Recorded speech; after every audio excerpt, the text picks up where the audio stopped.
The United States and the Russian diplomats have wrapped up their very first round of high-stakes talks in Geneva, with both the sides showing no signs of narrowing their differences on Ukraine. Now, despite not making much of a progress, the diplomats have also described the initial talks as useful and frank. The two sides largely spent their 8 hours of talking, that is the amount of talking that they did, presenting their points of view on the current situation in Ukraine. The Russian deputy foreign minister has said that the first round of talks did not make any progress, and the question on Ukraine's possible membership of NATO also continues to remain the top focus. I don't think you will expect me saying otherwise than to confirm that this is one of the areas where we have the greatest difference of views with the U.S. The U.S. suggests that there is no way that Russia or whoever else may have a say on those type of issues.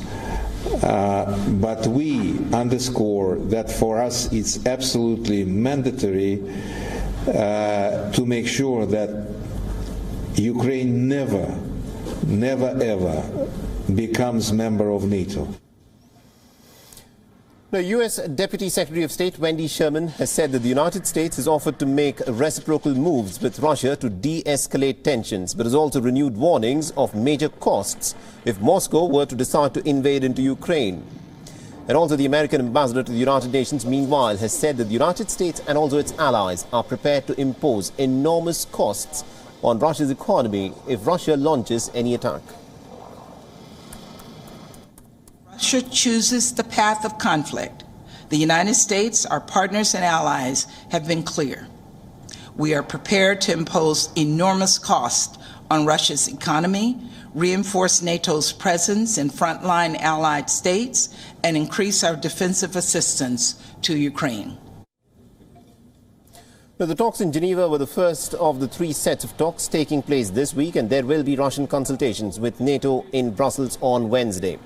Discussions in Vienna with the Organization for Security and Cooperation in Europe, or the OSCE, a day later. Now, the United States and NATO have jointly rejected Moscow's demand of banning Ukraine from entering the bloc.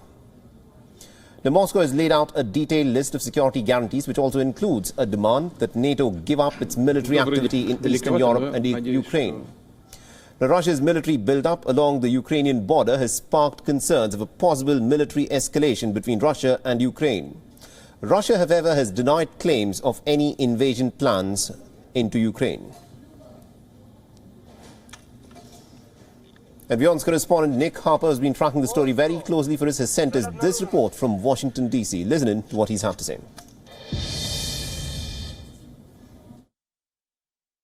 There were 8 hours of what we're told were intense, difficult and long talks in Geneva.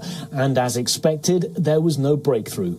But both sides insist that discussions will continue. However, there's no obvious middle ground at the moment. The US called some of the Russian proposals non-starters, again reiterating that it would not give in to Moscow's request to prevent Ukraine and other former Soviet countries from joining NATO. But Deputy Secretary of State Wendy Sherman, the lead American diplomat in these talks, insisted that the discussions had allowed for a better understanding of each other and each other's priorities. She also said diplomacy was the only path forward. That meant, she said, Russia taking concrete steps to de-escalate tensions. With more than 100,000 Russian troops massed on Ukraine's border, there are fears an invasion may be imminent. Sherman again warned that if that were to happen, Russia would face financial sanctions and Ukraine would be provided with increased security assistance. Russia's deputy foreign minister, though, suggested an attack was not planned, saying there was no reason to fear that.